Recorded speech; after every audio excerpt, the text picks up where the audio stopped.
From rivals to teammates. Ang dalawang rookie MVP ng UAAP na sina Bella Belen ng NU Lady Bulldogs at Angel Canino ng DLSU Lady Spikers magkasama na sa isang team.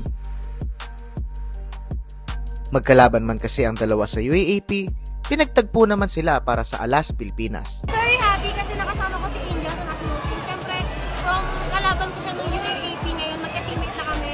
I think, magiging maganda yung connection namin. Yun nga, pag nag-training pa ng matagal, and I think kaya namin i-bring out yung the best of us namin.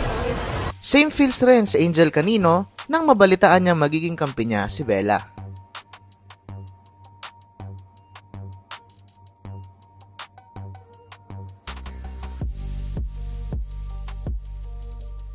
Posible magsama pa ang dalawa sa CV League sa susunod na buwan bago muling magkahiwalay at magsalpukan sa UAAP Season 87.